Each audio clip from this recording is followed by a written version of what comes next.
Entonces, bueno, pues nos va a presentar un poco, pues va a hacer una explicación un poco pues en torno al envejecimiento y a la problemática que supone y, bueno, pues cómo realmente, pues como sociedad podemos mejorar en este aspecto. Muchas gracias. No sé si aquí, no sé cómo, perdona, cómo eso para pasar. No sé dónde está tenía una presentación que no veo cargada y no sé si se me oye, porque yo estoy un poquito lejos de… Alejandro, igual puede sentarse aquí, que la tiene en esa pantalla. Vale.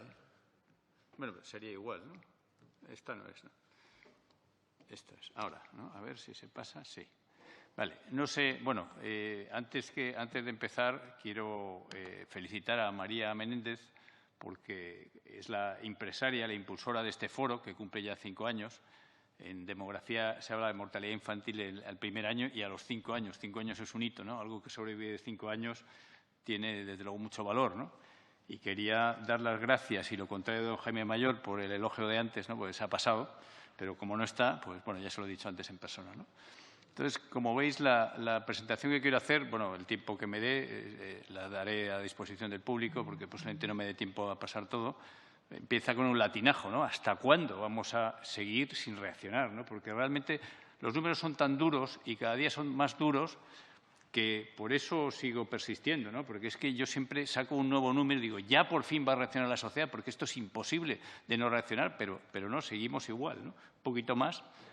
Entonces, quiero empezar por una transparencia que es un compendio de historia de España, ¿no? Desde que empieza a haber datos de nacimientos, que es el año 1858, como veis, bueno, un poco estabilizado. Hacia 1865 nacían 600 y pico mil niños y ahora estamos en la zona de la derecha, en la cual he querido separar la natalidad, los nacimientos totales, que es lo que se ve en azul, de los nacimientos en rojo, para que se vea la natalidad que tenemos los españoles, ¿no? Porque los inmigrantes que hay en España tienen más niños, aunque también, como veis, no es suficiente y decae, ¿no? Y hay un punto que es exactamente intermedio en la gráfica, que es 1939, ¿no? Que es el año que nacen menos niños de toda la serie, que es el año que termina la Guerra Civil, o sea, después de una sociedad absolutamente destrozada. Son niños concebidos todos en el último año de la guerra, quitando los prematuros, ¿no? Porque la guerra acaba el 1 de abril. Nacen muchos más niños que ahora, con mucha menos población, ¿no? Es impresionante y esa gráfica pues da una respuesta si esto es un problema de valores, si es un problema de conciliación, si es un problema de dinero, si es un problema económico, que todos esos problemas, por supuesto, existen, ¿no? Pero realmente cuando una sociedad como la española, en esa situación tan desastrosa y con media España encima derrotada, o sea, media España estaría triunfante pero sin un duro y la otra encima derrotada, ¿no? Tenía más niños que ahora, pues no hay duda que esto es un tema de valores, quiere decir que se quieran tener niños, que se quieran tener familias, que se quieran mantener las familias, ¿no? Es que no hay, como dicen en los juicios, en las películas de juicios, señoría, no hay más preguntas, ¿no? Ya podía terminar mi disertación con esta transparencia, ¿no? Vamos a entender cómo opera el suicidio demográfico. El suicidio demográfico, como opera de entrada, es que si se tienen los famosos 2,1 hijos por mujer en una sociedad como la nuestra, en la cual la mortalidad infantil y juvenil es muy pequeña, pues dentro de 30 años aproximadamente habría el mismo número de personas en edad de tener niños, de mujeres en edad fértil, de hombres en edad de tener niños, gente de 18, 35 a 40 años, ¿no? Entonces, ¿qué es lo que está sucediendo con las tasas de fecundidad promedio que tenemos en España, en Europa, en azul, en España en amarillo? Y he puesto Asturias, no porque yo sea de allí, sino porque es el sitio con menos, la región con menos hijos por mujer de toda Europa, no solo de España, si bien la acaba de desbancar Canarias. Esto es en la media de 5 años. Canarias ahora está pasándole por la derecha, no en natalidad españolas, descontando inmigrantes no, todavía es Asturias. Pero bueno, entonces, ¿qué sucede? Pues donde ahora ya 100, aproximadamente 100, 100.000, lo que queramos, pues dentro de hacia 2060 quedan en Europa 32 menos, 68, en España 56, en Asturias 41. Entonces, como veis, es un ritmo de decrecimiento exponencial. Esto es sí o sí o sí. Otra cosa es que la población total, si viene inmigración, lógicamente esto se suaviza. Y si se va gente, ojo, si se va gente, creemos que la llegada de inmigración va a ser eterna. España ha sido siempre, hasta hace 30 años, un país de emigrantes más que de inmigrantes. Y si España va mal, como pasa en las regiones más que van peor, lo que se produce es emigración neta, o sea, se empeoraría este flujo, ¿no? Y el conjunto de la sociedad va quedando cada vez más envejecida por falta de sabia joven. Al envejecimiento que comentaba antes en su magnífica intervención Roberto, tiene dos componentes. Se debe en parte a la caída de natalidad y en parte al incremento de la esperanza de vida. Bien, hasta ahora en España, en los últimos 40 y tantos años, el 75% del incremento de la edad media de la población se ha debido a la caída de natalidad. ¿Eso por qué lo sé? Bueno, pues se hace un análisis contrafactual, proyectas qué población tendríamos con la natalidad que había entonces, con las tasas de mortalidad que ha habido, y te sale que habría envejecido un 75% menos. Pero es que además ese envejecimiento nominal, como también ha crecido la esperanza de vida con salud, posiblemente habría sido inocuo. Habría sido un envejecimiento nominal, pero no real, porque siempre que alarguemos la edad de jubilación, me dirá Roberto, claro, porque si la mantenemos constante, entonces tenemos un problema. De hecho, eso es uno de los problemas que tenemos en la parte alta de la pirámide, que es que hoy día una persona de 65 años casi nadie es un viejo, aunque, como decía, se deterioren ciertas facultades cognitivas y cosas así, ¿no? Bien, esto es la teoría, ¿no? La práctica, esto es lo que realmente ha pasado ya en España. Lo que ha pasado en solamente 20 años, hemos perdido más de un tercio de la población de 20 a 39 años, que es un segmento absolutamente vital, por cierto, en el que se tienen casi todos los niños que nazcan, pocos o muchos, es ese. Y, como veis, en algunas provincias, en Vizcaya en concreto, que es el récord nacional, la mitad en solamente 20 años. Vamos, esto es una cosa, es un fenómeno telúrico. Yo insisto, es que no entiendo cómo no reacciona esto, cómo esto no es noticia de portada y continua hasta que no nos pongamos las pilas y reaccionemos ante esto, ¿no? Ninguna guerra, es incomparable. Hemos perdido 4 millones y pico de jóvenes, personas, adultos en edad joven, y como veis, vamos, lo mejor de lo mejor es provincias tipo Guadalajara o Toledo, que esencialmente se han beneficiado del efecto Madrid. O sea, ha venido gente que venía al entorno del Gran Madrid, no es porque la natalidad nativa fuese muy fuerte, ¿no? El caso de Vizcaya, el caso de las provincias vascas, no solamente hubo el efecto de caída de natalidad, sino el famoso llamado exilio vasco, ¿no? Que se llevó por delante al 10% de la población, ¿no? En los años de plomo del terrorismo, ¿no? Como veis, el País Vasco, Asturias, todo el noroeste está fatal, pero el resto no es que esté bien, ¿no? Lo que se llama saldo vegetativo, que es el balance entre nacimientos y muertes.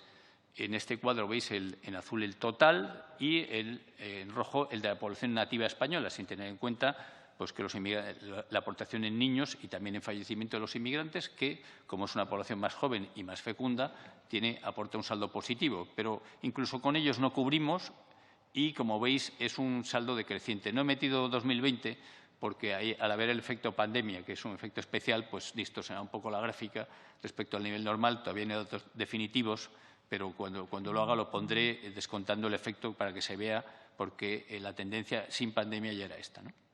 En Europa pasa 3/4 de lo mismo, ¿no? En azul la población total en la Unión Europea y en amarillo los europeos autóctonos. Es el saldo en miles, ¿no? Como veis hay un decrecimiento cada vez mayor, ¿no? La edad media de la población, hay muchas formas de medir esto, el envejecimiento, varias, el porcentaje de mayores de 65 años, el porcentaje también en el otro lado de niños y jóvenes. Una forma clásica es la edad mediana, o sea, la que divide en dos mitades iguales a la población y, como veis, pues no ha parado de crecer en los grandes países y, sobre todo, en España e Italia, donde más ha crecido los últimos 40 años. Esto puede parecer poco, pero es que no tiene precedentes históricos. Realmente es un cambio telúrico y, como decía, el mayor componente ha sido el mayor aportador, la caída de natalidad. ¿Y esto a qué nos lleva? Vamos a ver, si no viniese inmigración extranjera y tampoco hubiese migración, ¿no? Si mantuviésemos la tasa de fecundidad del año 2019 en España y la esperanza de vida siguiese creciendo al ritmo que comentábamos de 2 años y pico por década, que es algo, por cierto, que es el régimen de crucero de todos los países desde hace muchas décadas, cuando un país llega al nivel de esperanza de vida típico de los países más desarrollados, pues desde hace décadas y décadas es el ritmo al que se crece la esperanza de vida, pues lo que sucedería es que perderíamos la mitad de la población de aquí a fin de siglo, en los próximos 80 años, y perderíamos casi 2/3 de la población en edad laboral típica. A mí me cuesta hablar de 16 años porque realmente no hay casi nadie en población activa real y trabajando de 16 a 19. A partir de 20 y 22, 23 empieza más. Y es verdad que en la parte alta habría que alargar sí o sí la edad de jubilación porque si no esto es hiperinsostenible, ¿no? Pero, como veis, son cifras realmente… Esto es una proyección, no es una predicción. Esta predicción la he hecho yo, pero le sale lo mismo a Eurostat, a la ONU, en escenarios sin inmigración y en función del supuesto que hagas de fecundidad. Esta es con la fecundidad que hemos tenido, ¿no? ¿Qué efectos tiene esto? Bueno, pues previsibles, ¿no? Comentaba antes Roberto una gran parte de los efectos posibles en economía. Yo voy a ir muy rápido, ¿no? Creo que para mí los efectos peores son los humano-antropológicos, ¿no? Tendemos a desaparecer una cultura, una civilización. Entre medias hay unos efectos económicos muy variados, de todo tipo. Hay un incremento de gasto en el sector público a sufragar por una población activa menguante. Va a haber una fuerza laboral que, al estar envejecida, va a tener esos problemas que ha comentado Roberto, de que al final redundan en una menor productividad, que es la clave de la riqueza, menos innovación.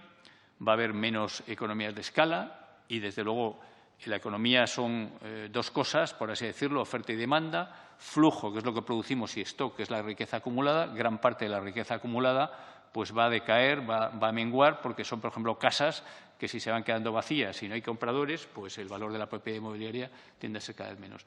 Pero a mí me preocupan cada vez más los valores, el problema afectivo familiar, ¿no? Como os he comentado aquí anteriormente, creo que el tema de la soledad. La soledad es un problema creciente. En España se ha multiplicado por 6 el número de personas solitarias, el porcentaje de solitarios, los últimos 50 años. Y creo que eso es una cosa mucho más dura, porque yo creo que, gracias a las tecnologías que existen, a los modos de trabajar, creo que miseria física no va a haber, aunque haya empobrecimiento respecto a lo que tuviésemos, pero empobrecimiento afectivo ya lo hay, y lo va a haber cada vez más, ¿no?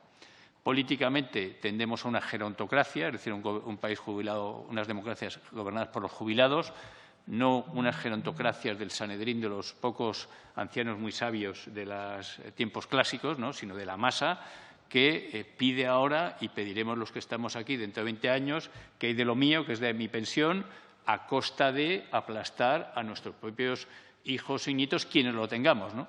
Se habla mucho de equidad, has mencionado equidad intergeneracional. A mí me preocupa incluso más la intrageneracional, es decir, que cobre la misma pensión quien, a igualdad de cotizaciones, ha tenido 4 hijos que quien no ha tenido ninguno. Quien no ha tenido ninguno, no entro en las razones, no es un juicio de valor moral negativo en absoluto. Simplemente lo que digo es que ha podido ahorrar mucho más o se ha podido dar la vida padre, mientras que otra persona con 4 hijos pues estaba contribuyendo a la sostenibilidad de la sociedad y, por tanto, creo que tiene que cobrar mucha más pensión, ¿no? Y, de luego, geopolíticamente tendemos a la irrelevancia, ¿no? Una de las razones es que Europa cada vez pesa menos, cada vez pesamos menos, porque en un mundo que se desarrollan, afortunadamente, todos los países, el número de personas de una población vuelve a ser lo decisivo, ¿no?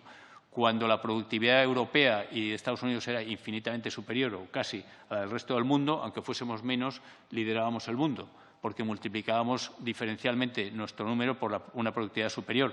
Ahora, al igualarse las productividades, pues China, como tiene entre 4 y 5 veces la población en edad laboral de Estados Unidos, pues no hay ninguna razón para que en 15 a 20, 25 años no tenga 4 o 5 veces el PIB. Entonces, aunque ahora lo sobrepasa por un poco el PIB de China en paridad de poder adquisitivo al de Estados Unidos, aunque no en el PIB nominal, hay 2 medidas de PIB, cuando le sobrepase en 4 veces, pues no va a haber duda de cuál es la potencia hegemónica mundial, ¿no? Efectos positivos. No hay moneda sin dos caras. Nos vamos a ahorrar, es muy importante, ahorrar en educación, ya que vamos a tener menos niños, aunque el otro día oímos al presidente del Gobierno decir que no, que íbamos a gastar lo mismo que siempre, íbamos a gastar el doble, ¿no? Oiga, no hay dinero. Si no tuviésemos que pagar más pensiones, estupendo que invirtamos más en educación, pero donde no hay, no hay. Entonces, necesariamente tendremos que ver dónde ahorramos. Habrá que ahorrar de todas partes, porque si no, no salen las cuentas. Sí es verdad que habrá menos delincuencia agresiva. La delincuencia es cosa propia más de jóvenes, pero bueno, en los cementerios tampoco hay delincuencia, ¿no? Quiere decir que los efectos positivos secundarios creo que no compensan en absoluto el problema humano, antropológico y económico. Hablaba de la soledad. Esto es un gráfico que muestra el cambio de composición de hogares, qué porcentaje de hogares tienen un número determinado de ocupantes, con cuántas personas vivía cada persona. Entonces, en 1970, menos de un español de cada 50 vivía solo, y ahora es el 11, ya debe tender al 12, es decir, se ha multiplicado aproximadamente por 6, ¿no? Entonces, como veis, la gráfica en azul y en rojo, son pura casualidad que en azul sea lo de antes y en rojo lo de ahora, pero vamos, lo que se ve en las gráficas en rojo en la parte de la izquierda es que predominan las barras en rojo, es decir, los hogares con pocas personas y, desde luego, el más dramático es el de personas solitarias. Esto, por cierto, tiene un coste no solamente afectivo, sino también económico, porque para vivir la misma población necesitamos, por ejemplo, más casas, necesitamos gastar más para tener el mismo confort teóricamente material. Por tanto, se pierden economías de escala en los hogares cuanto menos personas vivan en ellos. ¿Podemos soslayar este problema solo con inmigración? Pues no, en absoluto. Esto es otro de los mantras que se dicen, bueno, no pasa nada si nosotros no tenemos niños, que ya los tendrán otros por nosotros. Por cierto, no deja de ser una mentalidad colonial del peor señorito, etcétera, ¿no? Que los tengan estos pobres del tercer mundo, ahora llamados emergentes por nosotros, que nosotros nos van a servir. Pues no es así, porque ellos lo primero que lo van a tener para sí mismos, ¿no? Ya veremos si hay escenarios en los cuales colaboramos o no. Pero lo que es indudable es que la inmigración que hay en el mundo posible es sobre todo poco cualificada y necesitamos de las dos. De hecho, una sociedad cada vez más tecnificada necesitaríamos sobre todo de la muy cualificada, y de esa no hay mucha disponible, y menos para un país como España, que está bien, pero es un país de segunda comparado con Estados Unidos o Alemania o países muy avanzados, a efectos de atraer lo que antes se llamaba cerebros, ¿no? Pero es que, además, la inmigración no resuelve el problema de la soledad, lo que comentábamos antes. Es que no resuelve uno de los principales problemas. Es que yo, si solo tengo un hijo, no puedo importar un inmigrante para que sea el hermano de mi hijo, porque no hay prácticamente adopciones internacionales. Pero, sobre todo, cuando soy viejo, no puedo importar un inmigrante para que sea mi hijo y me cuide. Es decir, la soledad no la resuelve el problema de la inmigración. Por tanto, es una falsa solución decir que todo se consigue con inmigración. Luego, por supuesto, puede haber problemas de integración. O sea, en definitiva, la inmigración puede ser una parte de la solución. Es, sin duda, y es valiosa la inmigración que se integra bien, la inmigración que necesita el mercado laboral, porque esa es otra, ¿no? El que vengan los inmigrantes en el número necesario y no muchos más, como están viniendo, como se ven las tasas de paro. España tiene unas tasas de paro que no se conocen en el resto de Europa, de españoles, de nativos, pero mucho más de inmigrantes, y, sin embargo, siguen viniendo. En el año de la pandemia, que ha sido un año de una crisis alucinante, pues ha habido una venida neta de 260.000 extranjeros adicionales, prácticamente todos extraeuropeos. Eso no se entiende si no es por un estado de bienestar que pueda permitir vivir con otros recursos que no sean los del trabajo, porque trabajo, entre comillas, no había y no había nada, y, sin embargo, eso lo acaba de certificar el INE. ¿Qué tenemos que hacer para conseguir que repunte la natalidad? Desde luego, no es nada fácil, pero es evidente que hace falta una concienciación social que no existe, una concienciación de la población y de las élites. No existe esa concienciación. En ninguna encuesta del CIS se señalan los españoles como uno de los primeros problemas el problema de la falta de niños, y en ningún discurso, yéndonos al otro extremo de la escala social de Su Majestad el Rey, yo no recuerdo jamás que haya hablado de este tema, ¿no? Cuando habla de los principales problemas del país y, en general, de la mayoría de los líderes políticos, con algunas excepciones, ¿no? Pero prácticamente esto no está en la agenda ni del pueblo ni de la élite. Y si un problema no está en la agenda, si uno no sabe qué tiene que hacer, no se va a tratar de él. Es un problema complejo y los recursos económicos son escasos, por tanto, hay que estudiar muy bien dónde se pone el dinero, en qué se da, cuáles son las desgravaciones fiscales, no esas propuestas a tontas y a locas que se están haciendo últimamente por parte de los políticos, que no tienen ni pies ni cabeza y que son un despilfarro de recursos, como demuestra lo que está pasando en otros países con problemas similares que no han servido para mucho. Tendría que ser una gran prioridad nacional. Desde luego, es cierto que hay que dar medidas, hay que compensar.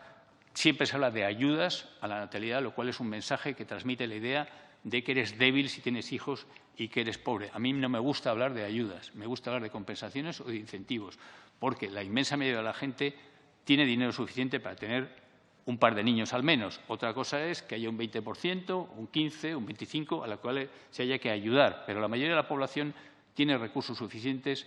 Cada vez que decimos la palabra ayuda, implícitamente estamos diciendo eres débil o vas a estar debilitado. Cada vez que se habla de que tener niños es un factor de pobreza, se está dando un mensaje devastador. Cada vez que se habla de la penalización por maternidad, en vez de decirlo de otra forma, se está desincentivando que se tengan hijos. En vez de decir, vamos a ver cómo compensamos, está haciendo una persona un esfuerzo a las empresas, pero cada vez que hablemos de eso, estamos impidiendo, estamos dificultando que se tengan niños. Y, desde luego, el problema fundamental es de valores y leyes que generan valores o que inspiran valores. Es un problema de cultural, es un problema de una sociedad que ya no quiere tener niños, una gran parte de ella, que aunque las encuestas digan que hay una brecha de fecundidad deseada, la realidad es que eso es persistente. Y luego en las encuestas tampoco preguntan con qué intensidad usted habría querido tener niños, ¿no? Porque no es lo mismo que me digan, ¿usted querría ir al cine? Pues sí, y muchas veces diré que sí, pero no me pasa nada si no voy al cine. Es decir, usted de 0 a 10, ¿en qué frustración se va a quedar si no tiene niños? Y entonces podríamos medir si realmente hay un deseo fuerte, insatisfecho, o es en el momento que puedes tener niños. Otra cosa es que lo tengas con 50 años cuando ya no puedes, ¿no? Eso, desde luego, es muy importante. Y hay un tema que es fundamental, del que nadie habla, que es el problema de la estabilidad familiar, la estructuración familiar. Los hogares con un matrimonio tienen más hijos que cualquier otro tipo de hogar en cualquier país del mundo. Y es lógico, porque es la forma de toda la vida de tener un entorno seguro y estable. Eso es algo, estos datos vienen de la encuesta de fecundidad del INE del año 2018, ¿no? Preguntan a la gente, ¿usted está casado? Hay 4 situaciones posibles a estos efectos de una mujer: casada, en una pareja de hecho registrada, en una pareja de hecho no registrada / informal y sin pareja. Y eso es el número medio de hijos que sale. Es decir, pero es que eso sale en los censos en todos los países. De hecho, en Estados Unidos pues sale lo mismo. Las mujeres casadas tienen el doble de hijos de media que las no casadas. ¿Alguien habla de esto? ¿Han oído hablar de lo poco que se habla hoy de natalidad? Se habla de conciliación, se habla de ayudas y más ayudas. Nos tienen que ayudar porque somos débiles, pero no se habla de algo tan básico como que la gente forme parejas, que la inmensa mayoría de ellas no se rompan, que eso se llama todavía matrimonio, pero existe una figura legal, ¿no? Hay cosas que podemos hacer y que no podemos hacer. Vamos a ver, hay razones de la baja natalidad que es que no son cambiables, y es bueno que no sean cambiables, y sería estúpido incidir sobre ellas. La principal causa es el descenso casi a 0 de la mortalidad infantil y juvenil, ¿no? Una de las razones por las que antes se tenían muchos niños es porque antes se morían más de la mitad antes de llegar a adultos, ¿no? Por tanto, hay cosas de la baja natalidad que es que nos tenemos que olvidar de ellas. No vivimos ya en el campo. Las pensiones, el sistema de pensiones ha quitado la necesidad de tener niños asociado a cuando sea mayor, que es toda la vida ha sido una de las razones de tener niños. Y, pues, por supuesto, la incorporación de la mujer al mundo laboral, que ha venido para quedarse, pues eso es un dato de la ecuación. O sea, eso ahí no podemos actuar, o no podemos actuar prácticamente nada. Pero sí que hay cosas en las que podemos actuar, como el tema de los valores, el que la sociedad sea completamente pro familia o pro natalidad, o le dé igual. Es muy distinto que en el colegio te cuenten. Cuando los norteamericanos quisieron bajar la natalidad en el tercer mundo, impulsaron un plan en torno a un informe llamado Informe Kissinger, inicialmente secreto, ahora desclasificado y accesible en Internet, Kissinger Report, lo puede leer cualquiera. Una de las medidas estrella era contarle a los niños en el colegio que de mayores no tuviesen muchos niños, que eso era muy malo. Lo tenían clarísimo. Los valores se forman en lo que llaman escuela elemental, en la escuela primaria, ni siquiera adolescentes. Yo empecé dando charlas diciendo que había que contar a los adolescentes que había que tener niños. Los norteamericanos sabían, dice, los valores se forman antes. Y los valores de que te cuenten que es bueno formar una familia con varios hijos o que no te digan nada, esa sociedad después va a tener más o menos niños, ¿no? Desde luego, tenemos los niños demasiado mayores. Sí que hay una fecundidad insatisfecha que es de la gente y se pone a ello demasiado mayor, ¿no? Lo que contaba antes Begoña Villacís, que muy bien explicado, de que no es momento, nunca es momento para tener niños. Eso es fundamental, que la gente sepa que se pasa el momento, que se pasa, como coloquialmente decimos, el arroz. Y eso es dramático porque sí que hay mucha gente que querría tener niños y no puede, ¿no? El problema de la nupcialidad, ahora mismo aproximadamente la mitad de la gente ya no se casa nunca en España, y de los que se casan se divorcian la mitad. Eso son tasas tremendas de desestructuración familiar. Una cosa es que haya, pues a lo mejor, algo menos de matrimonios que antes, cuando se casaba más del 90% de la población, y que hay algunas separaciones, pero son tasas tan fuertes, sobre todo a efectos de natalidad, ¿no? Y a efectos, por supuesto, de los niños que sufren el problema. Hay un ninguneo vilipendio de la figura paterna. La figura del padre es fundamental. La figura del padre, de hecho, tantas veces o más que la mujer en una pareja es quien no quiere tener un niño o un siguiente niño, y sin embargo parece que solamente cuenta la mujer, parece que todas las ayudas solamente. Eso es no solo injusto, sino efecto de natalidad es malo, es dañino, porque no es así. O sea, cuenta tanto o más en la decisión de tener niños el padre, y además queremos que se implique después, como debe ser, en la crianza, ¿no? La madre que no trabaja fuera del hogar hoy día es una figura muy minoritaria, pero tienen más hijos que el resto, ¿no? Entonces, eso tampoco es correcto ningunearla y vilipendiarla, como está pasando. Se le está discriminando fiscalmente en algunas de las pocas ayudas que hay, y eso, además de ser discriminar aguas abajo a sus hijos, porque tienen menos renta en ese hogar, además de eso, es antinatalidad, porque tienen más niños. Hay un porcentaje muy alto de los niños que nacen de mujeres que hoy día llamaríamos que no trabajan fuera del hogar, ¿no? Yo siempre digo el fuera del hogar, aunque dicen oficialmente que no trabajan, no es verdad. No trabajan fuera del hogar, que también en el hogar hay mucho trabajo. Desde luego, a las empresas es fundamental descargarles del coste de la maternidad y la paternidad, porque aquí hay tres agentes en la sociedad: las familias, el Estado y las empresas. El beneficio de tener niños es para las familias y para el Estado como sociedad. A las empresas, a la larga, a las que sobrevivan, claro que les interesa que haya niños, pero es que la mayoría de las empresas son pymes cuyo primer interés es sobrevivir. Entonces, no podemos cargarles el coste de la maternidad y la paternidad. Y luego hay cosas como, por ejemplo, el aborto, ¿no? Pues no es lo mismo que haya 100.000 abortos al año en España que haya 1.000. No es lo mismo que ante 100.000 situaciones de embarazo no deseado acaben los 100.000 en aborto que acaben solo 1.000. Eso sin hablar en el debate penalización, no penalización, derecho o no derecho. A efectos prácticos, a la sociedad española debería interesarle que la inmensa mayoría de las veces en las cuales un embarazo no estaba buscado acabe en niño y no acabe en lo contrario, ¿no? Sin embargo, de eso tampoco se habla casi, ¿no? Voy terminando. La familia, ¿no? Se ha hablado de la fortaleza de la familia, ¿no? Si la familia sigue viva o no. Desde el punto de vista cualitativo, creo que el ideal de familia de toda la vida existe y es muy mayoritario, pero la realidad es que la familia de toda la vida es muy minoritaria ahora mismo en España, porque el 40% de las mujeres ahora mismo y los hombres no tendrán ni siquiera un niño con las pautas actuales. Por lo que he dicho antes de que se divorcian, se casa muy poca gente y se divorcia mucha, se divorcia o separa. Las parejas, de hecho tienen todavía más tasa de separación, ¿no?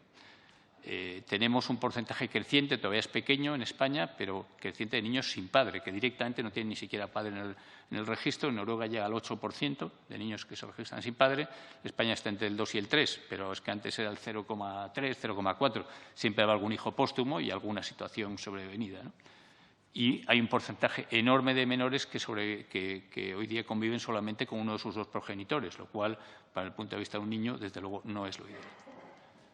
Tenemos los niños muy mayores, esto se ve cómo ha crecido la edad media en la que tenemos el primer niño, ¿no? Eso pasa, todo lo que digo de España pasa prácticamente lo mismo entre los demás países, lo que pasa es que aquí, como muchas veces hacemos, un poco más fuerte, ¿no? Y esto también es más abrupto. España e Italia son los campeones europeos y entre los mundiales en maternidad tardía, ¿no? Y eso hace que perdamos muchos niños. Hay muchos niños que se querrían tener, en los cuales, en muchos casos, la mujer no se puede llegar a quedar embarazada porque es demasiado tarde, o es el hombre el que aporta la esterilidad. El hombre aporta la esterilidad a la pareja en un porcentaje muy alto de casos y también por una razón de edad, típicamente, ¿no? Hablaba del aborto, ¿no? El aborto a mí me parece la mejor medida de saber si se aborta mucho o poco regular es qué porcentaje de casos, cuando hay un embarazo, acaba en aborto o acaba en nacimiento, ¿no? No hay datos de abortos espontáneos, entonces quito de la ecuación los abortos espontáneos y defino la tasa de embarazos abortados. Divides los abortos entre la suma de abortos más nacimientos. Abortos más nacimientos sería el número de embarazos, ¿no? Entonces, qué casualidad que Asturias y Canarias, las dos regiones más infecundas de España y Europa, tienen la mayor tasa de aborto de España, ¿no? 29% en el caso de Asturias, 27% en el caso de Canarias. ¿Esto es un problema de riqueza? Pues no. Los países mega ricos, esos países con una riqueza insultante, que diría Ortega, ¿no? Pues tienen una tasa de fecundidad que puede ser igual de baja que la nuestra o más baja. Estos datos son del 18, bueno, ya han caído, todos ellos han caído además adicionalmente. Singapur tiene una tasa de fecundidad más baja que la nuestra, Luxemburgo está prácticamente igual, las luxemburguesas igual que las españolas, que son las mujeres más ricas del mundo. Irlanda, ahí pone unos 75 y ya está en unos 60, vamos, es una caída en vertical y además están en mínimos históricos, ¿no? La tendencia es a la baja. Y termino, ¿no? ¿Hasta cuándo seguiremos así, ¿no? Quosque tandem, ¿no? Es que esto realmente no se entiende, que no se reaccione ante este problema, ¿no? Necesitamos más niños. Muchas gracias.